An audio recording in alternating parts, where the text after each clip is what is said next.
if you remember, coming into 2025, I was already the dark cloud with the thunder saying it's not going to happen again this year. Markets are going to struggle, and here we are, another robust year.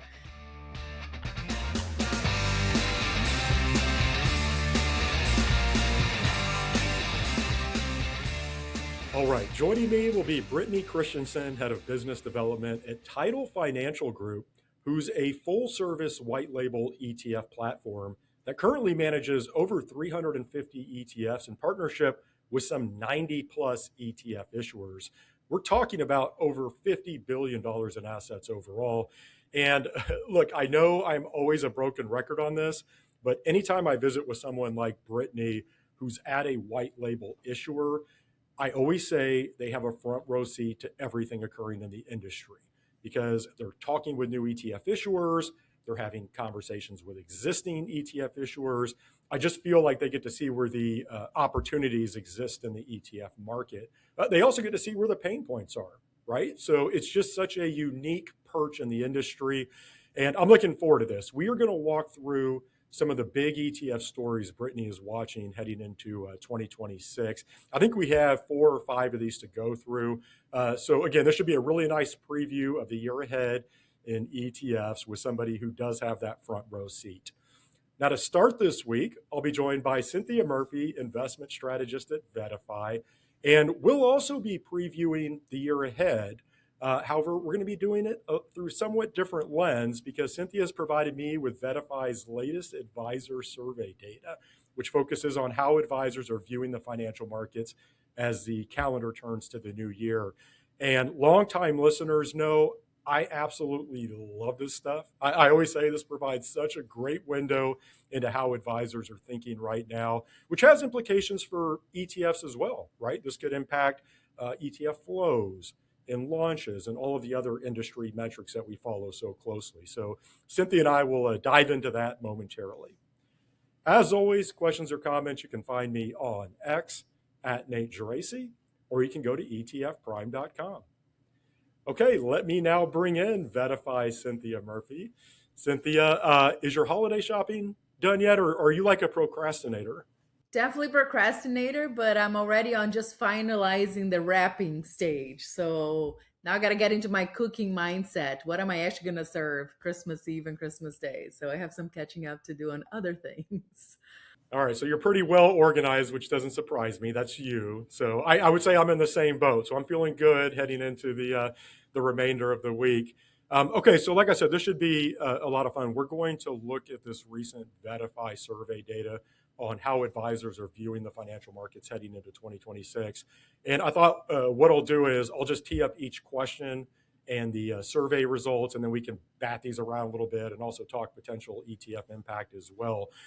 Before we do that, though, do you want to explain where this data comes from, just to offer a little context here? Absolutely. So we, as you know, at VettaFi, we do a lot of webcasting, collect a lot of behavioral data. So we're constantly assessing what the advisor landscape's doing. In every webcast we do, for example, we do an exit survey. And so we're asking all sorts of market questions, we do polling questions. And so we're constantly gathering data. So for today's episode, I looked at some of the latest insights we've gotten from advisors since about mid-November. So it's kind of basically just over a month worth of, how they're feeling about things, markets as we go into the new year. It's a little bit of a glimpse into the mindset of the advisors that we've been talking to. Yeah, I love this data, and the data that you provided me. This is a real cross section. We have everything from survey data on equities to fixed income, crypto, which I'm going to bring up those survey questions for sure. But let's just get into the first survey question that we have, which very simply is in 2026, the S&P 500 will be, and there were 3 answers, either 10% or more higher, 10% or more lower, and then range bound. And 63% said 10% or more higher.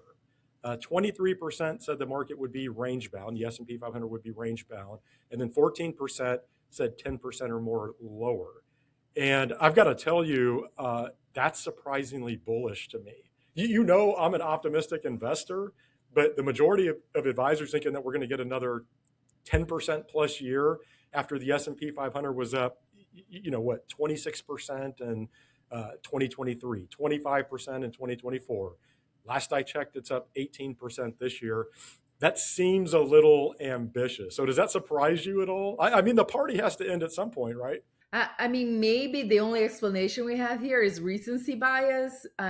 If you remember, coming into 2025, I was already the cloud, dark cloud with the thunder, saying it's not going to happen again this year. Markets are going to struggle, and here we are, another robust year. So maybe the story really is that the market keeps defying our expectations for a toning down of activity, so let's just keep betting on it and expecting for more. But to agree with you, I was surprised to how bullish we continue. But I kind of blame the market. It doesn't disappoint. So why not be a believer? Can you imagine if we have, say, another 20% up year next year after what we've had the last 3 years? It's unbelievable. In terms of potential ETF implications, and I actually asked Morningstar's Ben Johnson this question last week, but how important do you think market performance is to ETF flows now? Because as you're well aware, we just posted back-to-back trillion-dollar years in inflows.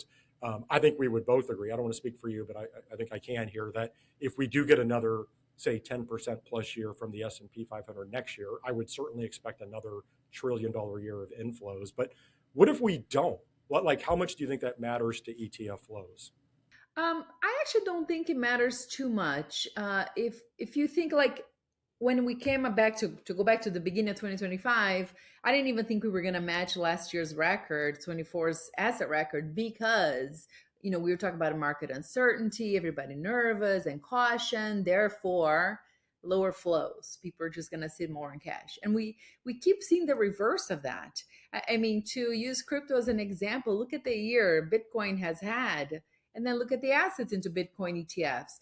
So it's almost like anytime we think people are not going to put money to work in ETFs because their markets aren't delivering or people are nervous, the market goes, hold my beer, and I'm going to show you just how nimble you can be, just how tactical you can be, and move money around as markets challenge you. So it's almost like ETFs are really built for the challenge, and we keep seeing the flows come no matter the market environment. Yeah, and when you look at where those flows are going, this has been well documented, but it is in a lot of the market cap weighted US centric ETFs, the VOOs of the world, and SPYM, QQQ, QQQM, VTI. So it's like if you combine that advisor question that we just walked through, that clearly advisors are still bullish on the S&P 500 with just what we're talking about with ETF flows. I mean, you just wonder what stops this train into the largest market cap weighted ETF. So certainly a story to watch next year. Let me get to the next survey question, which will jump over. This can impact obviously all asset classes, but this will get us down the fixed income path. The question is, where do you see interest rates by the end of 2026? 75% said lower, 7% said higher, and then I'm assuming the remainder said no change. I didn't see that in the data, but I'm assuming that the rest was no change. And I was looking at the Fed fund futures right now. Obviously, those are indicating additional rate cuts next year as well. So I don't think this is any big surprise. I guess I'll just ask you, like, what do you think could be some potential ETF implications here if rates do in fact move lower? Yeah, I agree with you. No surprise there. I think most people we've been talking to are looking for at least two rate cuts next year. The big question seems to be the inflation component. If we do get inflation, could that actually then cause the curve to go lower on the short end and then higher on the long end because of that concern about inflation? And so what happens to that fixed income exposure? So this year, as you know from the flows, things like the ultra short term, like your SGOVs, Bill, those types of tickers, huge money gatherers this year. From all you look around all the outlooks, Vanguard, BlackRock, Wisdom Tree, PIMCO, going into 2026, this possibility of the split between the low end and the long dated end has everybody talking about the belly of the curve as the sweet spot. And by belly, we're talking 3 to 7 years roughly. And if you look at flows, actually IEF, which is a 7 to 10, started picking up, a lot of assets there. But so just this concept of, pick up a little bit more yield on that short to avoid that drop in the short end, but do not take that duration risk because it could get dicey for long dated bonds. Now, if you look at flows so far this year, things like BND, AG, your core aggregate bond portfolios have picked up some assets, but that effective maturity and the duration on those funds is under 6 years right now. So it's kind of sitting in that, belly of the curve space as well. So I think we could see like words like barbell your fixed income exposure. I've heard that so many times in the last couple of weeks, and just really focus in that middle. Or if you're really concerned about inflation on the long end, maybe reconsider tips and hedge some of that inflation risk. So I think we're going to see some repositioning, and possibly could we actually see some money come out of money market funds as they try to lock in some of these higher yields before rates start to significantly drop. We could see some action there as well. It will be interesting to watch. Yeah, I absolutely love your point regarding, what if short-term rates come down as expected, but perhaps longer-term rates tick up because of, to your point, lingering inflation concerns, and I would say the growing government debt, the fiscal situation. And my sense is that just in talking to a lot of advisors and investors, they're still very hesitant to take on much duration risk. And quite frankly, I'm not sure that I blame them. I think I'm in that same camp. So I think that's a really interesting point, and I think you're right. Sort of the belly of the curve there. Your even like your IEIs. What is that? 3 to 7 year treasuries. I think those could see some significant flows. The other point that I'll make, which I love that you highlighted, and I've talked a lot about this over the past few months, is just the assets and money market funds. And last I checked, it was something like $7.6 trillion in there. And so if rates come down, which they already have, at some point, I would think that advisors and investors go, you know what, can I get a better yield elsewhere? And I think that could then lead to a pretty interesting year for fixed income ETFs overall. I'm actually going to talk about this in the next segment with Tidal's Brittany Christensen, just regarding innovation around fixed income ETFs if we do continue to have rates decline. So I think both of those are, again, really good points on your side. The next survey question that you provided here, I thought this one was really interesting. It's what concerns your clients the most? And by the way, I'm doing some rounding here on the answers. So if you're really good at math and realize that these don't add up to 100%, that's why. Don't like write into the show or ping me on X. So again, what concerns your clients the most? Number one, market volatility with 48% of respondents. Number two, uncertain U.S. policy. That was 32%. Three was market concentration, 13%. And then changing interest rates, which obviously we were just discussing, 4%. Any big takeaways on this one? I mean, clearly volatility and uncertainty, that's something that we're always talking about with clients. I think that's always a concern. But market concentration, that's interesting, that not much of a concern among surveyed advisors here. Yeah, maybe we've grown accustomed to, leaders will be leaders, at least for the time being. And so there's no point in keep talking about diversify from what big tech or AI driven names. I know, like, I've heard Eric Balchunas many times mention that you actually in the Mag 7, you own something like 800 different companies because they acquire so many smaller players. So you actually really diversified in 7 names. So maybe we're believing that more and more, or the concept is sticking.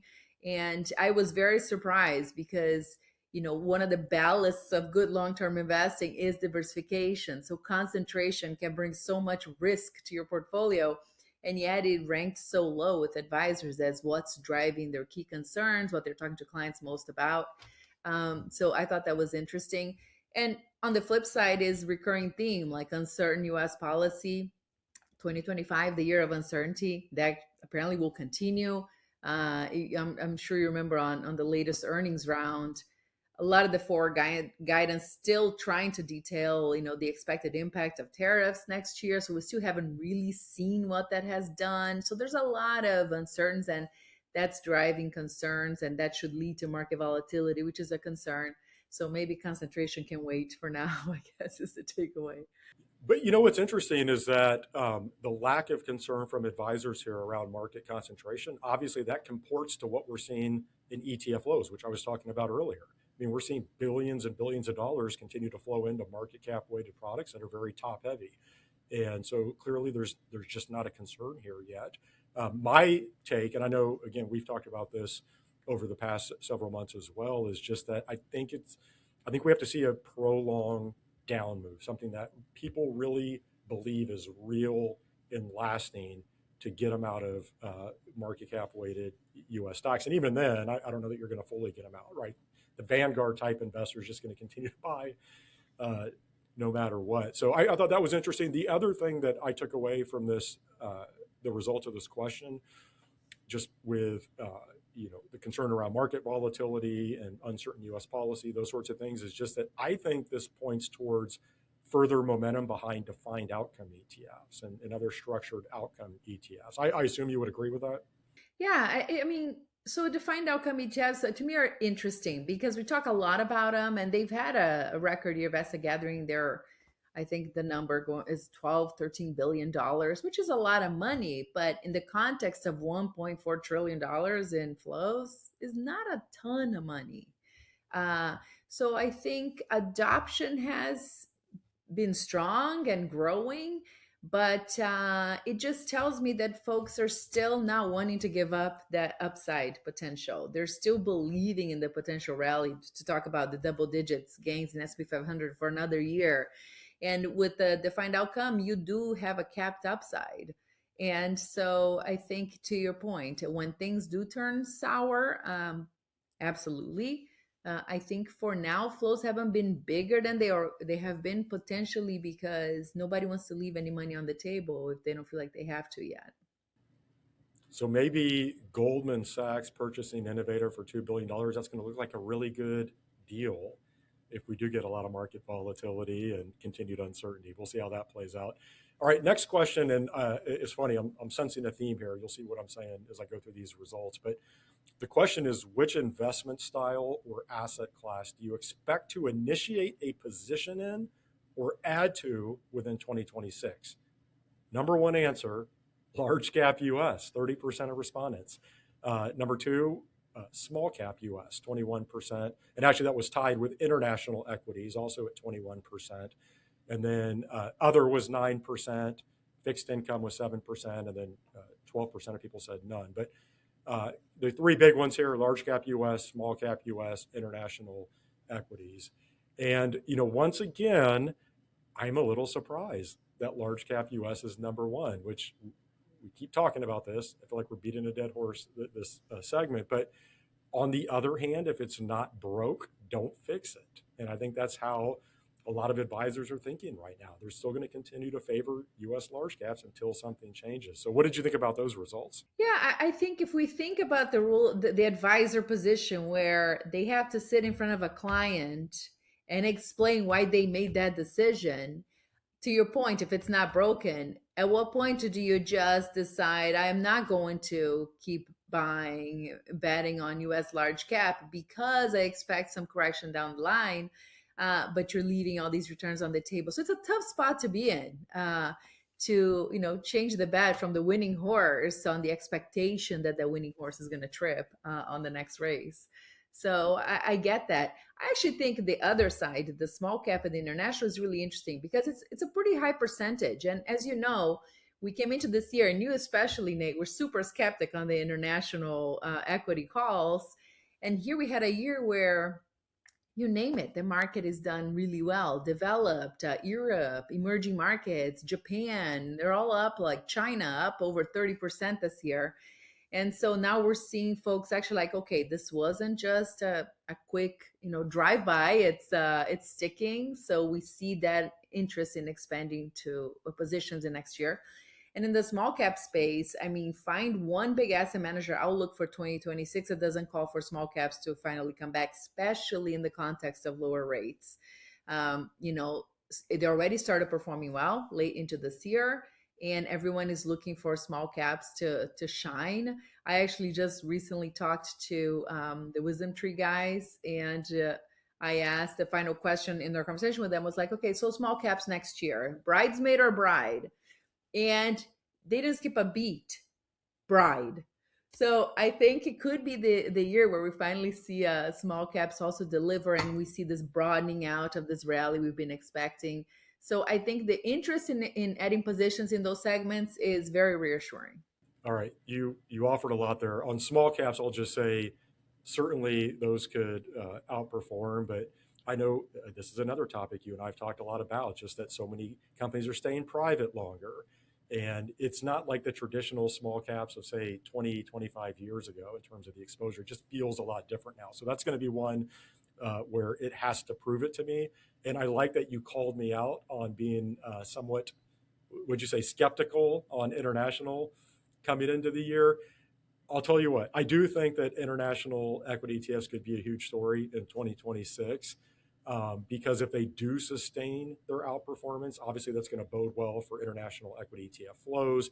And you look at performance this year, I mean, both developed and emerging markets, they're broadly up. Like if you look at a IEFA or IEMG, they're up about 31, 32% versus 18% on the S&P 500. So to exactly what you're saying, this wasn't a flash in the pan. It wasn't a few months of outperformance. It was sustained throughout the year. And I'll tell you as an advisor, it's funny. I had a back and forth with somebody on X over the weekend, just talking on this topic of international ETFs, and they were saying, you know, if you were underweight international this year, you underperformed, right? Sort of a global market weight portfolio. My response was yes, but what have you done the past 15 years? Because if you were overweight international, you probably don't have any clients left. If you're an advisor. So I just think it's going to be real interesting because you bring up a good point in terms of sort of that career risk that if international continues to run, advisors have to be aware of that. And even though they've been snake bitten over the past, again, 10 to 15 years, they may have to change their tune on that. So again, I think another big story to watch. Go ahead. So yeah, I just wanted to add 2 points to that. So on small caps, I think the point is to your point, the staying private longer, the unprofitability. We all talk about the Russell 2 having what 35-40% of the names in that index be unprofitable. So I think it's a space where you're going to have to be pick and choosy about what you own. And active managers have done a great job. If you look at some of the Avantis funds, for example, I think their small cap fund is up 36-37% this year. So just be smart about that exposure. Don't just load up on small cap because of the size factor. Actually look for that profitability component. I think that would be key. And on international, I think it could be an interesting year for, as we broaden out the theme, to maybe look at some country specific, not to keep harping on the Wisdom Tree guys, but they had a chart of the week recently, chart of the day recently, that showed that China and India, for example, the two of the biggest emerging markets, are actually for the first time ever negatively correlated. So you have the China equity market up over 30% this year, and you have the India market up 1%.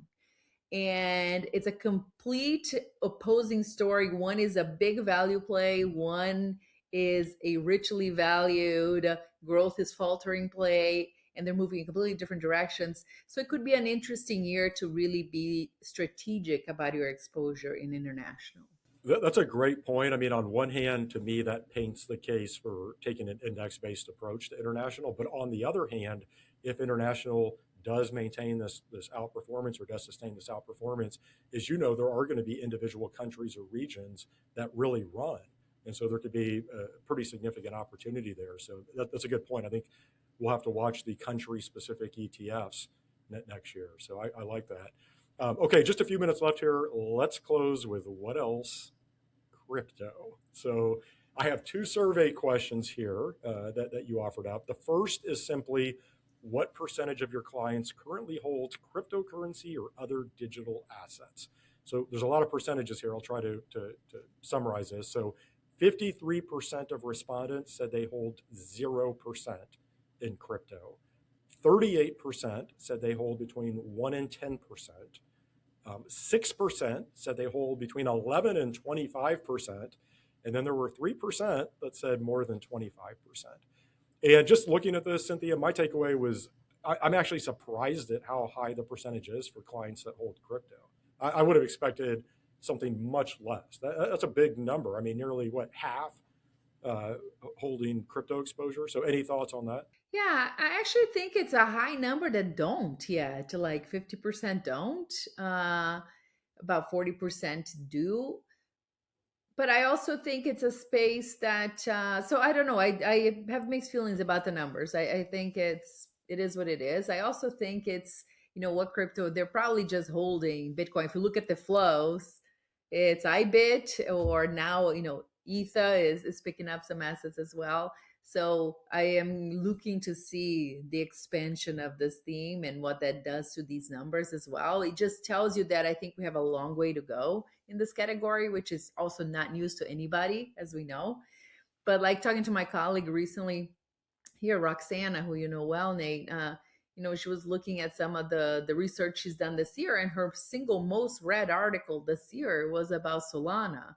So, which is also kind of fascinating. So I think it's very exciting to see this advisor adoption of crypto expanding, the doubts that persist on that 50%, the enthusiasm on that 6% that already own 25% more in crypto. I think the whole segment is really exciting. Well, speaking of the fact that maybe we have a long way to go with crypto and crypto education, the other question that we have here is just why crypto? Like, what is the primary reason clients ask about crypto?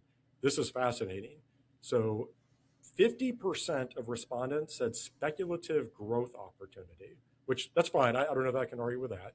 28% said diversification. Okay, that makes sense. 22% said FOMO, fear of missing out. But listen to this, 0%, 0% said conviction in underlying technology. That hurts. 0% with conviction in the underlying technology. They must think it's like vaporware or something. But yet, nearly half of clients have crypto exposure. So help me understand this one. Yeah, I think it just draws a very clear line between industry talk and actual real world application. So we sit here, and by we I mean the super smart crypto people, which I'm not one of them. But talking about the tokenization and banks going on the chain and what the future looks like. But in the real world, when you're sitting there with a client and say, should I put money into this? It's still, the conversation is about, it's a growth asset, it's a risk growth asset, and it plays well also in the debasement of the currency story. It plays well also in that let's diversify risk within your risk assets category. That whole like technology frontier, I think we haven't gotten there yet in that conversation level. And I can't blame anybody either, because as you know, the technology conversations move so fast. If you're an advisor with so much that's going on, how do you keep up with that? It's crazy. I don't know how you do it. So I think it's totally understandable. Which is why this isn't going to surprise you. I'm so bullish on crypto index ETFs because I think you're right. I think a lot of advisors, they don't want to be digging into the underlying technology. They feel like there is definitely something here. They see value to diversifying. They see value to the growth of this technology, but they don't know exactly how to play it. And so I think they're going to look to crypto index ETFs. I'm very bullish on those heading into 2026. But Cinthia, fun chat as always. Always love hearing your insights. Thank you for joining me. Thank you, Nate, for having me. And thanks for a wonderful 2025 year of podcasts. So I'll see you next year. Well, thank you. I look forward to it to 2026. That was Cinthia Murphy, investment strategist at VettaFi. Exchange is more than a finance conference. It's a community. The insights, connections, and strategies you'll gain will last long after the event ends. Join us for the most valuable few days of your year. Exchange 2026, March 15th through the 18th in Las Vegas. Visit exchangeetf.com to register now.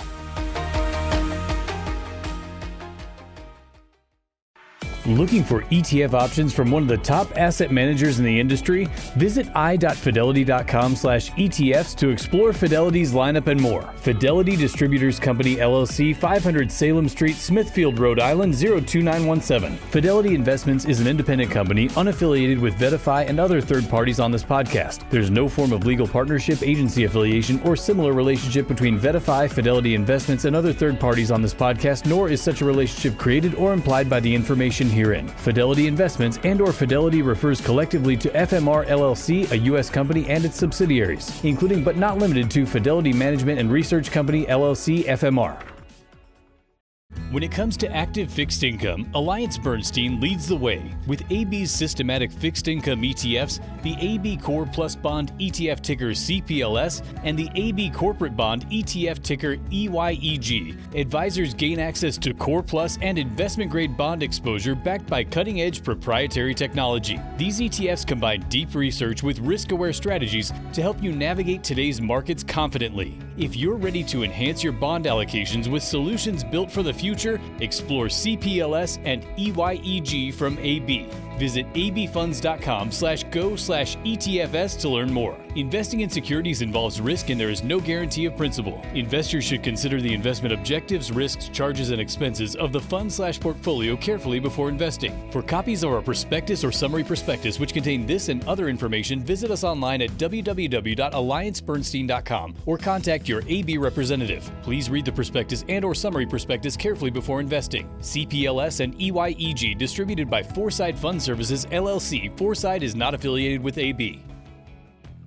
I'm now joined by Brittany Christensen, Head of Business Development at Tidal Financial Group, who's a full-service ETF platform managing over 350 ETFs in partnership with 90-plus issuers. So they're now over $50 billion in total assets under management overall.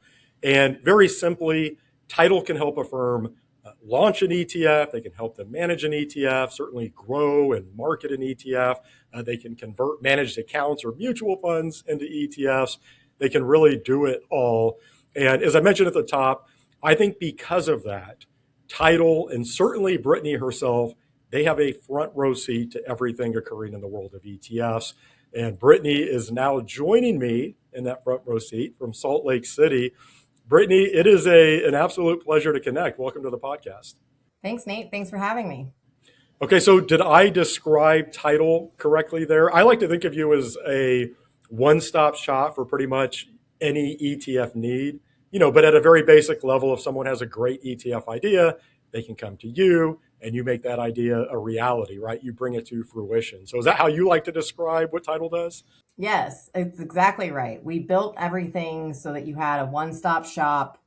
All you need to do is bring your investment idea and you want to be the face of a new ETF business. So we built everything to be able to support everything else that you need in the back end. And then I'd say my journey since joining Tidal roughly 3 years ago has been about sort of breaking down our full out-of-the-box solution and offering it also in sort of modular form or a la carte format so that larger managers who already have some parts of the ecosystem or the infrastructure to support their business don't necessarily need everything that we have on the menu. So just explain that in a little bit more detail. What does that mean? What does that look like exactly? Absolutely. So, as we're seeing, I guess, larger and larger asset managers come into the US ETF space, some of them already have existing 40 Act product, right? And so I think we're going to get into some of that topic in a little bit of detail during this conversation. But if you already have an existing 40 Act trust and you've already got trustees and parts of your business are already stood up in that kind of regulatory environment, the ETF isn't that big of a leap for you, but you might still have certain gaps around, let's call it trading and capital markets as an example, right? And so you can hire a specialty team like Tidal, who manages the trading capital markets for not only all of the ETFs that we launch on our series trusts, but also work with a number of outside trusts as well to just support them as sub-advisor in the ETF space. Yeah, so really if somebody has any sort of gap, I would say Tidal can fill that when you think about product development and then just the entire life cycle of an ETF. Again, everything from inception to capital markets, marketing, you can do it all. So, okay. I mentioned your front row seat in the ETF industry. And so I thought because of that, it might be fun to cover some of the big ETF stories on your radar as we head into 2026. And you were kind enough to provide me with 4 or 5 of these stories beforehand. And so what I'm going to do, Brittany, I'm just going to tee each of these up. You can tell me what you're thinking, and we'll just see where that takes us, if that works okay for you. That works great. Okay, so the first one I would say is a big one, and it's a story that's already getting a lot of attention, and that's the multi-share class structure. And as I know you're well aware, last week the SEC indicated that it's set to approve this structure for a boatload of fund companies. So this includes BlackRock, State Street, Fidelity, Schwab, JP Morgan, PIMCO, Morgan Stanley. I could keep going, but we're talking about some of the biggest names in asset management. I think it was nearly 3 dozen asset managers overall. And of course, that follows the SEC approving the multi-share class structure for Dimensional back in November. I would say Dimensional sort of set the blueprint here, so to speak. But to start, I'll just simply ask you, how big of a deal do you think this is? Because I feel like there's at least some debate in the industry around how impactful this might be. I think everybody thinks that it's important, but there's clearly a spectrum here. Some people think it's going to be a huge deal, some maybe not so much. So what's your broad take here? Great question, Nate. And I think one of the interesting things as I'm researching or preparing to answer this question is you look at 2 of the major rule changes that have happened in the last, let's call it short history, a 30-year history of the ETF space, right? A lot of them happened in 2019 around 6C11. And we kind of saw 2 major things. One, a lower barrier to entry for active managers coming in. And then you had sort of the semi and non-transparent solution that was rolled out alongside it.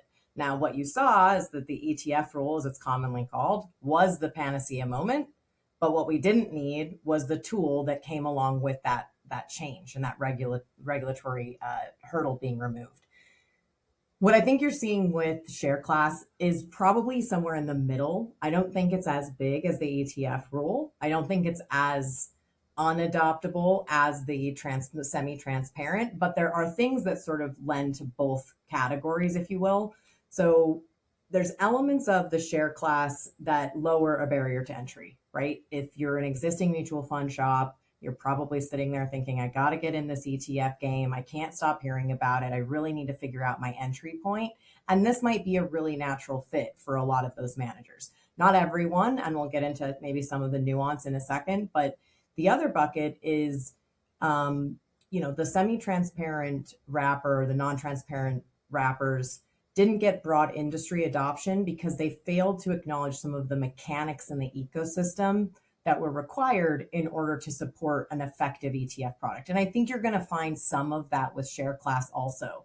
So it set out to solve a lot of big problems, ETFs and mutual funds, sister products in the 40 Act, but there's obviously one that has a much better tax efficiency mechanism to it. So I think when you look at this, it will be a big genesis of growth. I think it will actually force mutual fund managers to come back to the drawing board of the decisions, though, and still effectively evaluate, do I do a share class, do I do a clone, or do I start with new product lineup?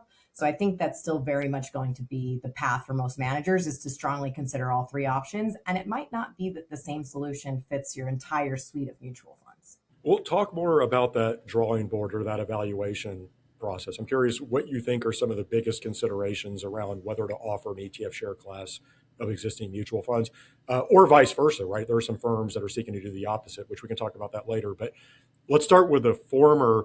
What are the key considerations around offering ETF share classes? I mean, I think a part of it is understanding your current investor base and does this serve them, right? I think that's got to be your first point of entry. Do you have investors who are in the fund that are looking for it in a tax efficient way? Is the fund mostly made up by retirement assets? Those are some of the questions that I think you start to understand and draw the picture of your investor base. Do you have a lot of direct shareholders? Do you have a lot of platform adoption?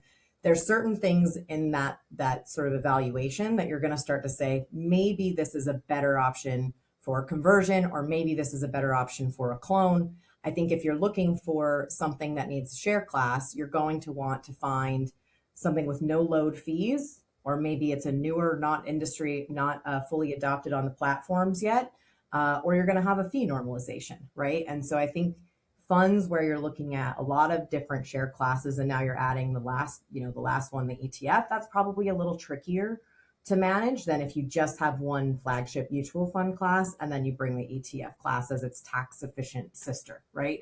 So I think there's just a lot of decisions that go into it. Unfortunately, I guess my advice to any mutual fund shop manager is to don't try to make the decision uniformly, and to try to talk to someone in the ecosystem who will help look at individual fund factors that you should be considering as you're approaching the decision. So reading between the lines there with what you just said, it doesn't sound like you're expecting, say, mutual fund to ETF conversions to go away or clone strategies to go away. It's really, there's this decision point between conversions, clones, and then ETF share classes as to what a manager does. They have to evaluate find out what's best for them. I mean, is that effectively what you're saying? Absolutely. Absolutely. I mean, I think in many cases, you might just find it a path of least resistance to convert some of your smaller or newer funds, right? Then you don't live with some of this issue that most of the industry, I think, is now effectively talking about, the 12B1 fee consideration and how we think about distribution in the mutual fund versus an ETF.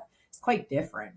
So if I had a large fund, my biggest flagship fund, and it's onboarded to all the major wires, I'm probably waiting and seeing how share class plays out. But if I have one that I started a couple years ago, it's got 50 million in it, that's probably a good place to start converting and at least get your name to be known and your brand to start resonating with the ETF investor audience while you're sort of, let's call it, following in the footsteps of some of the industry innovators who are really pushing the needle on how this will work. It's interesting you mentioned the 12B1 fees. I actually saw a stat this morning. It was from Cerulli, where basically what they said is if there were really high rates of conversion to ETF share classes, they said that could put up to $30 billion of annual 12B1 or sub-TA revenue at risk for the broker-dealer industry. That's a huge number. And I wonder, if we'll see some of those fees try to come in the back door on the ETF side. Do you have any thoughts on that, just what the fee structure may look like? Yeah, I mean, I think it forces a conversation that's needed to happen for many, many years, to be honest. I mean, there's a lot of ETF issuers who don't understand sort of the landscape of how the fee structure worked in the legacy world of mutual funds, right? And how distribution kind of was working. One of the things that ETF issuers struggle with is data.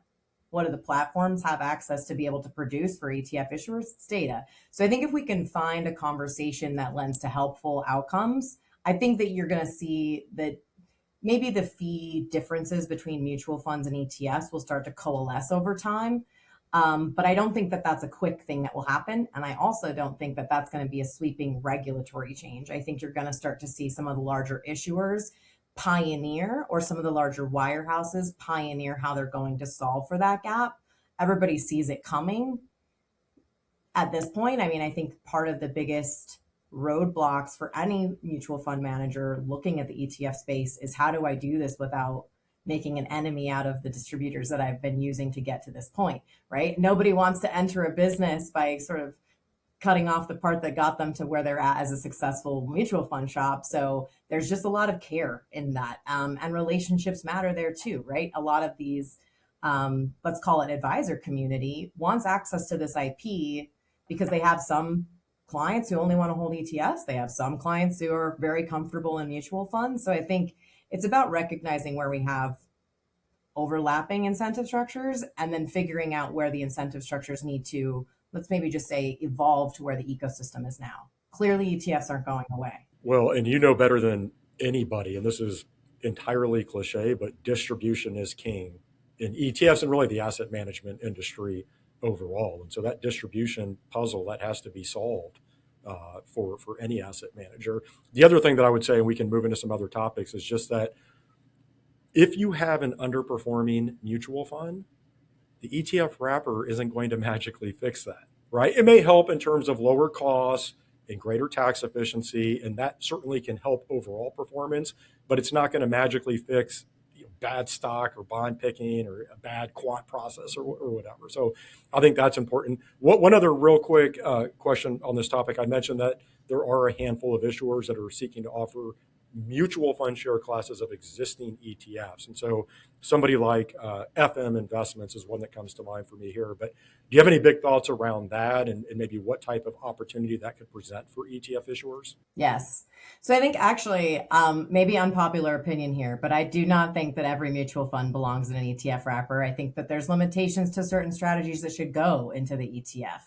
However, I do think that every ETF could be in a mutual fund wrapper. And so I think that there is a lot more opportunity on that side.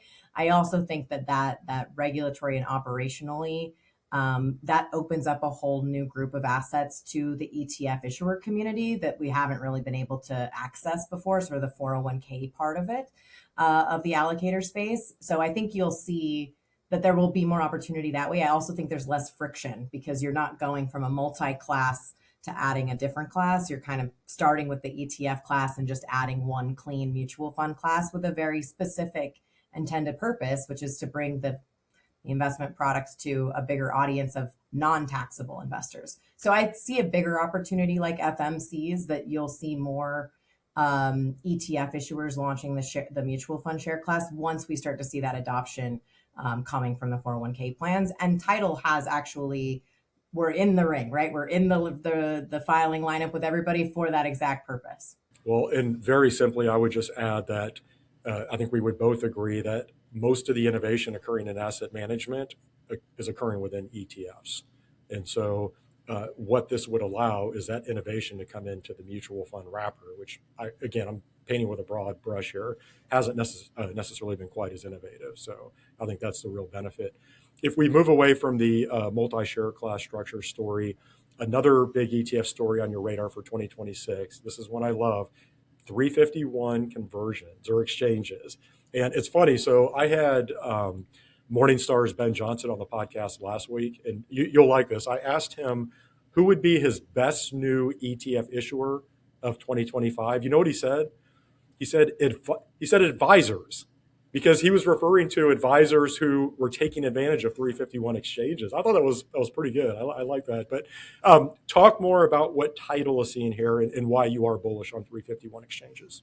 Absolutely. So you called it right at the beginning of the year. They're going mainstream. They are mainstream now. I don't think I can get through a single day without talking about 351. Thank you for bringing up my correct prediction, by the way. I like that. Yeah. Check mark for you on that one. It was definitely I'd say the biggest theme of the year. And I would say probably a bigger opportunity in many cases than the share class, because there's so many things to figure out with share class. Whereas 351 has been around for a long time. You're sort of marrying two different, let's call it regulatory structures with the IRS code and the 40 Act and how we're thinking about bringing them together. I think there's still a lot to learn about 351, but it solves the age-old problem for an ETF issuer, which is I don't have any seed. I need the chicken before the egg and the egg before the chicken type of conundrum. So if you can find someone who's got similar overlapping positions to the strategy you're trying to bring to market, that's a win-win for everyone. I think there's a lot of people out there that are looking at 351s as sort of this tax magic wand. And I think in the right set of example or scenarios, it is. But I think if you speak to any tax attorney on the topic, they're typically going to tell you that business purpose is very important to any interpretation of the tax code. And so I think that where we like to start with someone is, it's not, hey, I've got all these assets and I'm looking to get rid of I'm looking to defer my taxes and increase my diversification. I want to start with, why do you want to be an ETF manager? What are you trying to do with the ETF business? Because, a lot of us in the ecosystem see the growth and we see a lot of products coming to market. But there is this reality of, if you bring something with a bunch of assets and you don't have any intention to grow it beyond that, there are other parts of the ecosystem that start to break down. Investor hygiene, how many large cap growth stocks, ETF options do we need to choose from, right?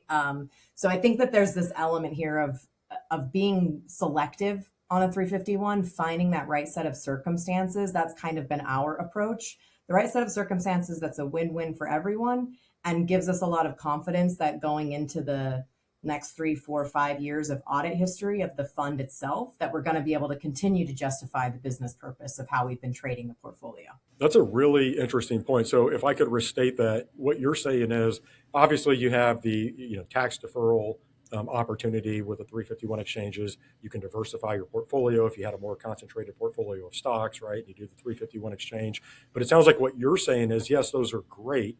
But if you're going to do this, there should also be some desire to actually grow the ETF and distribute the ETF. Do I have that right? That this shouldn't just be sort of a one-off exchange, that there should be broader goals here? I generally think so, and that's how we've been thinking about it here at Tidal. I think there's a lot of great use cases. If I'm running a bunch of SMAs, I'm looking for efficiency, operational efficiency. I might be a relatively successful independent RIA, got relatively similar holdings in my core equity strategy. I manage it the same now. I think it's got good returns. I'd like to put it in an ETF. And by the way, I can do this, bring seed, and have a bunch of tax good outcomes for my clients. That's a perfect scenario. Lots of business case justification, lots of reasons for everybody involved to do it. When you start to see this break down is when there's just too much in here where it's very clear a lot of my motivation is to do this for tax. So I end up with conversations like, okay, what if I did 4 and in each of them we brought 20% of my NVIDIA and then we merged them all together at the end, right? So that's getting a little creative, I think. And that's where I think there's still some risk that we haven't seen play out in the broader ecosystem yet. But I think as these become more mainstream, there will be more attention on it from a regulatory perspective as well. So I think we should all be ready for that. Well, and not just a regulatory perspective. Do you have any concerns that our friend Uncle Sam, the IRS, starts looking at these and perhaps has some heartburn? I know changing the tax code doesn't just happen overnight, so this isn't something that would just go away. But do you think that's a risk at all longer term? I think that's why when you speak to a lot of us in the ecosystem, we'll give you our one pagers and we'll give you things. And there's a certain point in our conversation where we're going to say, we need to get tax attorneys involved. And we maybe want to bring in our fund auditors to the conversation. They're most up to date with what's happening real time on the back of audited funds that have already been through a 351 transaction. And so I think it's about making sure you've got your ear to the ground on what's most current about that, because it is rapidly evolving. And I think anything that gets a lot of airtime in the press and the media that is specifically coming after revenue for the IRS is probably something that will draw their attention at some point. All right. 2 other ETF stories that you are tracking heading into next year. The first one, this is interesting, the ETF market moving more upstream. And you mentioned firms like Rockefeller, Transamerica, Voya, Pictet. These are firms who have already filed or launched ETFs through Tidal. And you said you expect this trend to continue in 2026. So give us some more color on that. There was obviously first movers in the space, right? You got DFA Capital Group who came in, sort of started blazing the way. And I think you've got a lot of other managers who said, look, I'm not trying to be the first here. I want to sit back and kind of watch how things move. I think you're starting to feel that FOMO increase a little, right? I think people are like, I've been on the sideline. I've been waiting for share class. Know what that's looking like now. It's still not the silver bullet that I was hoping it will be, but at least it's an option and I know what it looks like. So I think you had a lot of people waiting for that decision to be made with those filings.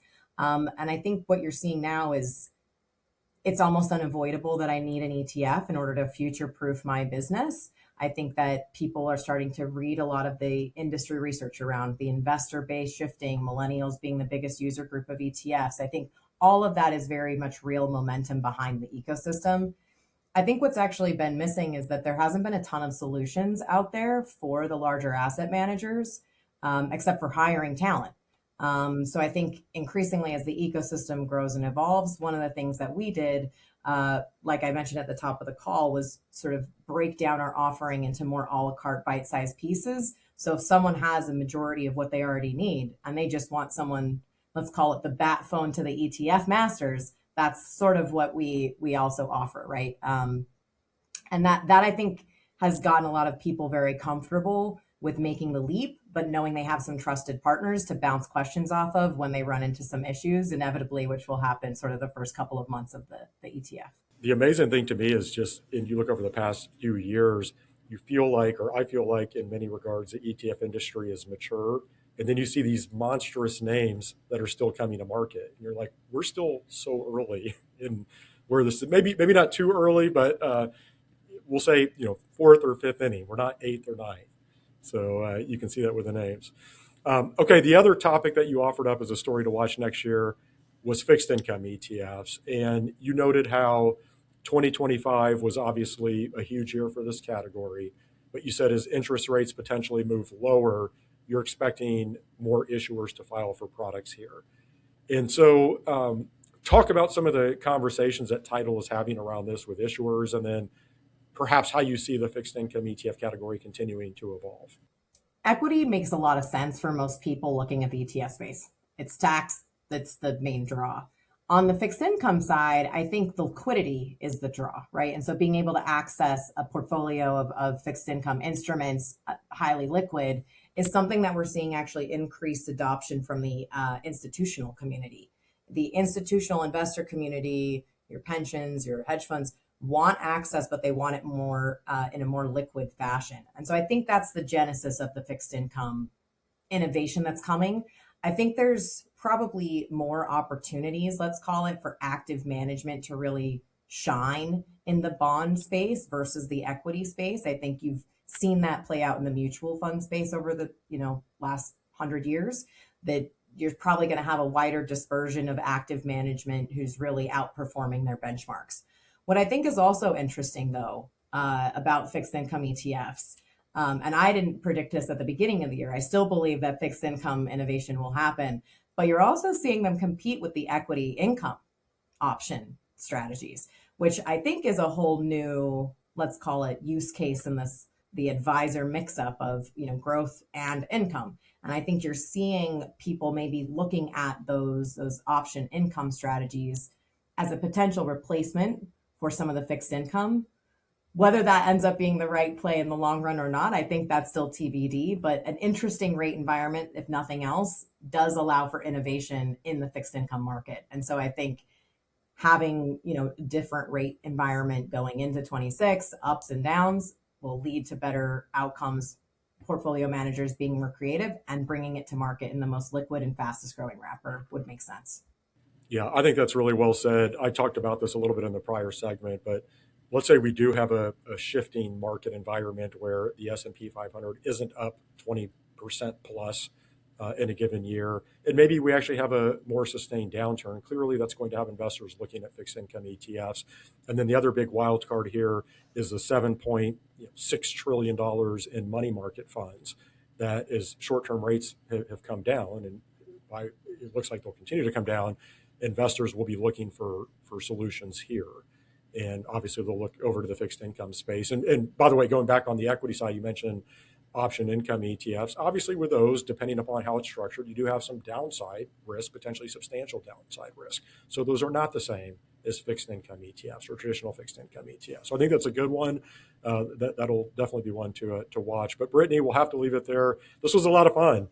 Good stories to watch. We'll have to check in maybe like mid-year, and we'll see how all these are doing. But I like all of these. I think there's a lot of certainly a tailwind behind each of these. So again, we'll have to check in mid-year, but thank you for joining me.